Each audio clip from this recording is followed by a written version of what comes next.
पढ़ेंगे और ज्ञानमती माता के दर्शन करके उनका आशीर्वाद लेकर के और भी अधिक प्रसन्नता की अनुभूति होगी। अनंतनाथ भगवान की स्तुति इसमें चल रही है। आपको एक बात पुनरावृत्ति कर देती हूँ कि कल्याण कल्पतरु स्तोत्र एक चमत्कारिक स्तोत्र है। इस युग के लिए विद्वत्ता को सिखाने हेतु, विद्वत्ता को प्राप्त कराने के लिए छंद, अलंकार, व्याकरण और कोश, इन चारों का ज्ञान प्राप्त कराने वाला यह है कल्याण कल्पतरु स्तोत्र। एकाक्षरी छंद से प्रारंभ हुआ है और इसमें 145 छंदों का प्रयोग हुआ है।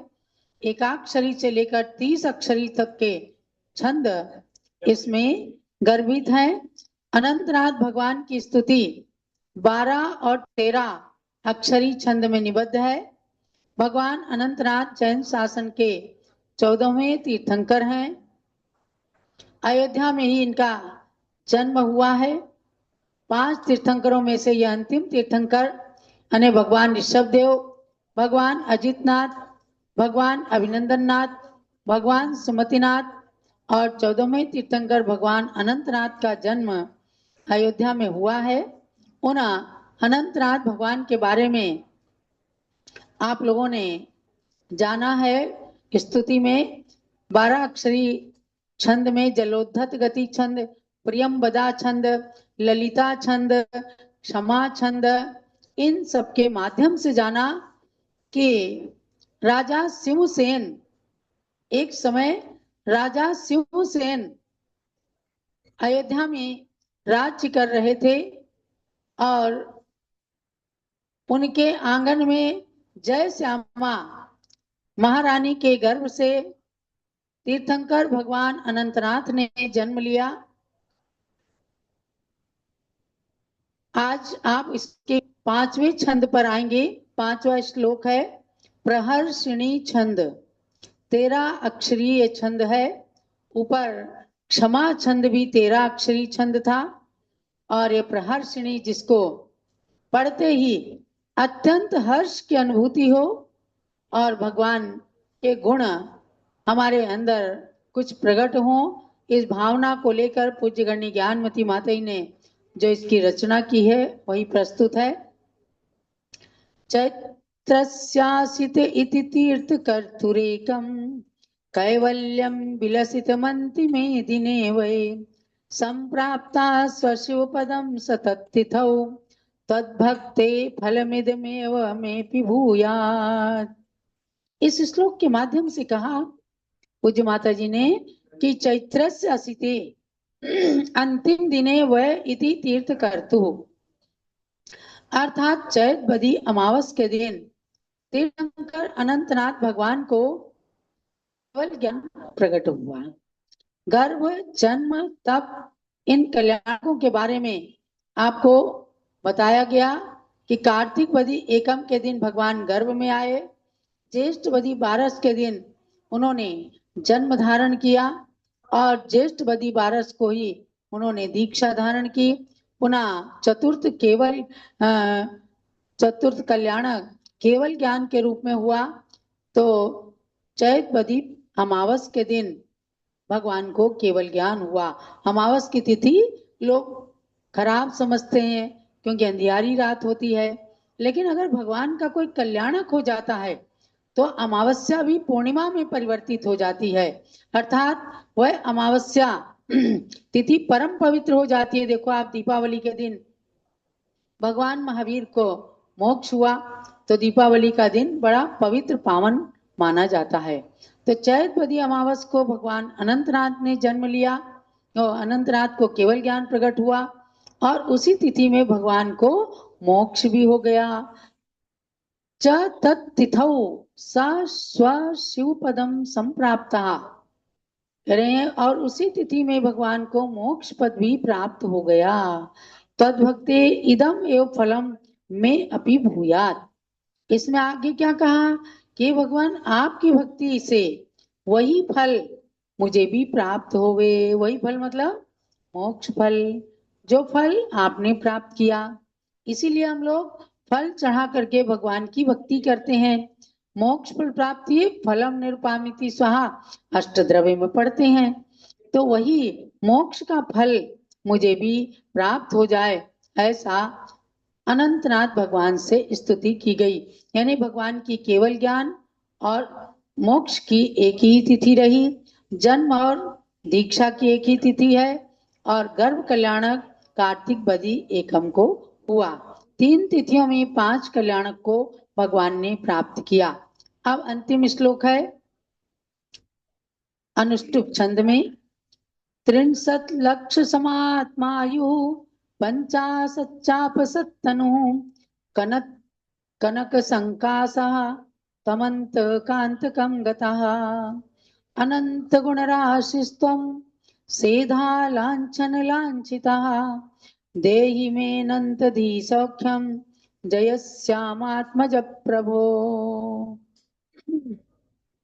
क्या कहते हैं इसमें? ये 2 श्लोक हैं अनुष्टुप छंद के, जिसमें प्रत्येक चरण में 8-8 अक्षर हैं।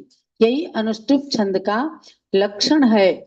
उस अनुष्टुप छंद के माध्यम से कहा 63 लक्ष समात्मायु, 30 लाख वर्ष की आपकी आयु थी। यानी भगवान ऋषभ देव की 84 लाख वर्ष पूर्व की आयु। ऐसे घटते घटते, क्योंकि ये अवसर्पणी काल चल रहा है, भगवान अनंतनाथ 14वें तीर्थंकर हुए, तब इनकी आयु रह गई 30 लाख वर्ष। 30 लाख वर्ष आज के जमाने में कितनी अधिक लगती है। 30 लाख गुनी आज 100 साल की आयु पाना बहुत कठिन होता है, लेकिन भगवान की आयु 30 लाख साल की थी। उस समय लोगों की आयु ऐसी ही हुआ करती थी। 50 चाप तनु और 50 धनुष की ऊंचाई थी शरीर की। कनक कनक संकासः, चमकते हुए स्वर्ण के समान आपके शरीर का वर्ण था। तम अंत कांतकम गतः, आपने यमराज का अंत कर दिया, अर्थात मोक्ष को प्राप्त कर लिया। अब संसार में आएंगे नहीं, तो जन्म और मरण दोनों का ही नाश कर दिया। तो अंतक का अंत, अंतक माने मृत्यु, यमराज, और उसका अंत कर दिया माने पुनः नहीं जन्म लेंगे तो मरण भी नहीं करेंगे।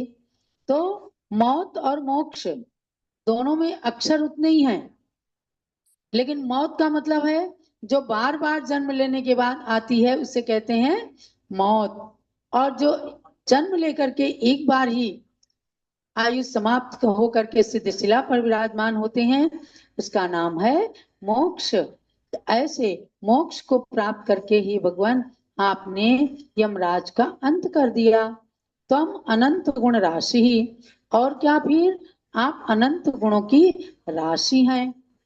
सेधा लांछन लांछिता, सेधा माने से ही, यही कोष पढ़ने का ये फायदा होता है कि से ही के कितने नाम है। सेधा और भी अनेक नाम है, एक एक चीज के अनेक अनेक नाम होते हैं पर्यायवाची, उनको हमें बताता है कोष। तो सेधा माने से ही, लांछन माने चिन्ह से, लांछित माने चिन्हित है, अर्थात आपका चिन्ह है से ही। जयस्यात्मा जयस्यात्मा श्यामात्मज प्रभो, हे जय श्यामा के पुत्र, भगवान की माँ का नाम था जय श्यामा। तो हे जय श्यामा के आत्मज माने पुत्र, हे नाथ हे प्रभु, मैं अनंत धी सौख्यम देही, मुझे अनंत ज्ञान और अनंत सौख्य प्रदान करो। तो हे प्रभु, आपकी आयु 30 लाख वर्ष की थी, 50 धनुष आपके शरीर की ऊंचाई थी, यानी 200 हाथ थी, सुंदर स्वर्ण के समान शरीर का वर्ण था। आप अंतक माने यमराज के लिए यमराज बन गए, उसका अंत कर दिया, और मृत्यु को मानने वाले थे। हे भगवान, आप अनंत गुणों की राशि थे, आपका चिन्ह से ही, आपकी माता का नाम जय श्यामा, और इनका दूसरा नाम कहीं पर लक्ष्मीमती भी आया है। इसलिए ज्ञानमती माता जी ने उनका टिप्पणी में जय श्यामा की जगह टिप्पणी देकर के बताया कि उत्तर पुराण में जय श्यामा नाम है, और अन्यत्र तिलोपन्नति आदि में कहीं लक्ष्मीमती भी नाम आया है। जो भी है, उन नाम से सहित जग की माता भगवान की माता थी, ऐसे ही भगवान आप मुझे अनंत ज्ञान और अनंत सुख प्रदान करें। इस प्रकार से अयोध्या में जन्मे भगवान अनंतनाथ का परिचय आपने इस कल्याण कल्पतरु स्तोत्र के माध्यम से प्राप्त किया। आपको ज्यादा दिन अंतराल हो जाने के कारण कोई कठिनता भी आई हो तो भी हमने आज पुनः पीछे का रिवीजन करा करके आपको भाव बता दिया है। और अब आगे आगे धर्मनाथ भगवान आदि की स्तुतियां पढ़ते हुए फिर हम बीच में पहेलियों के माध्यम से आपकी परीक्षा भी लेते रहेंगे। तो यहाँ पर भगवान की इस स्तुति का सत्र समाप्त करते हैं और दूसरा ग्रंथ हमारे सामने पद्मनंदी पंचविंशति का